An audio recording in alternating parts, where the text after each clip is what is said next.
Cheers, guys, and happy Saturday. We're back with another video. I'm Tommy. This is Talking with Tommy, and today we're going to talk about Donald Trump and the Washington Commanders. So, Donald Trump said today that he wants the Washington Commanders' new stadium to be named after him. Well, I don't think Donald knows much about the NFL since he tried to put in a bid to buy a team in the 80s and was shut down by the owners of the league. And that should tell you a lot about the character of Mr. Trump because, as you know, without naming any names, there's been a few owners that were very unscrupulous in their dealings and the things that they were involved with as well. Trump also said today that he wants the Commanders to change their name back to the Redskins. Well, a columnist from I believe it was a Washington Examiner, I'm not sure, don't quote me on it, said that they should just rename the team the Washington Orange-Skins, which sounds great. You know, you could put Trump's face on there instead of the chief, and it'd just be his orange face on there. It'd be the Orange-Skins. It'd be perfect. And you could actually do a lot with that, you know. You could make the uniforms almost like the Syracuse Orangemen. Put a little, add a little gold and a little maroon in there. It'd be perfect. Work out just fine. So this all stems back to where Donald Trump tried to buy a team, was shut down, and Donald Trump holds on to grudges. This guy will hold on to a grudge for the rest of his life. He's not the type of guy who's just gonna end a grudge. It could be 30, 40 years down the road, and Donald's the type of guy who's gonna wake up one day and be like, I still remember that fucking person or that league or whatever had done that to me. They think that I forgot about it, but I haven't. Ha ha ha ha ha. That's fucking Trump right there. That's what he does, man. Like, he holds on to grudges for such a fucking long time that it could be decades and he's still mad. So what he tries to do is he knows he can't get in through the front door. So what he does is inserts himself through the back door. And that's what he's doing here. He knows he's never going to own a team again, but he also knows he's president.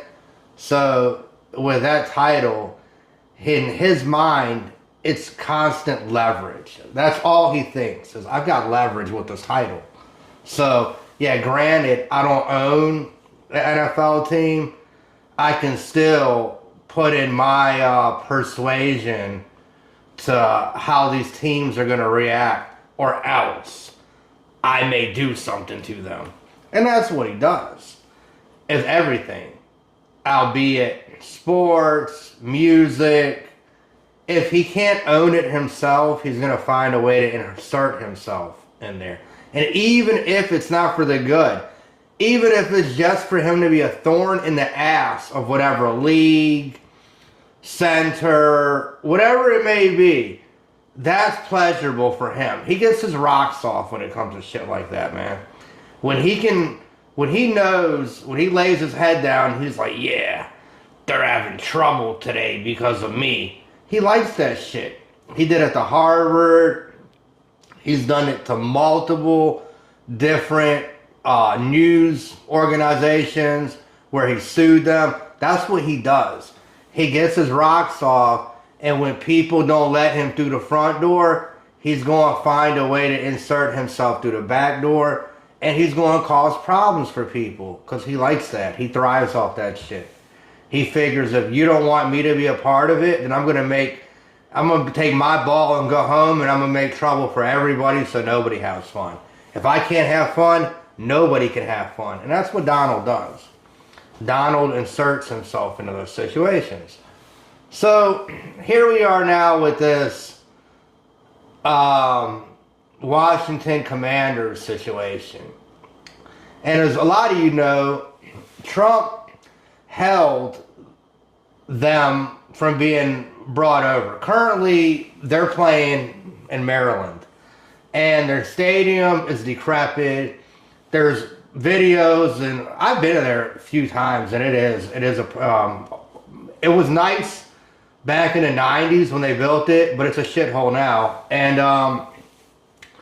they have all kinds of problems there, plumbing problems and different shit going on, so they want to move back to the old location where RFK Stadium is. That's in actual Washington, D.C., where I've also been for Grateful Dead concerts, Washington National concerts, and a few other events throughout my lifetime. So they've torn down RFK, and Trump was basically holding that land over their head, saying that, oh, if you guys don't do this and that, then you're not going to be allowed to come back to the site, and you're not going to be able to build a new stadium. And that's the shit that he does. He likes to insert himself into situations that really have nothing to do with him or the government. But he knows at this point, like the news agencies, a lot of these places are just going to bend their fucking knee to him. So he's just going to see how much he can do to how many different people before he finally says, okay, that's it. At the end of the road, it's a dead end. There's nothing more that can be done. But knowing him, he would try to build a road off of the dead end just to prove a fucking point and build a road to nowhere. I'm Tommy. It's my video. I appreciate all you guys. Guys, we are gaining subscribers rapidly, which is awesome. Thank you very much. I appreciate all the new subscribers that are coming onto the channel. Really helps out. Please, once again, like, share, and subscribe. Helps out the algorithm, helps out the channel, and it costs you absolutely zero to do so. I'll talk to you soon, guys. And like always, take care of yourself and each other. Bye.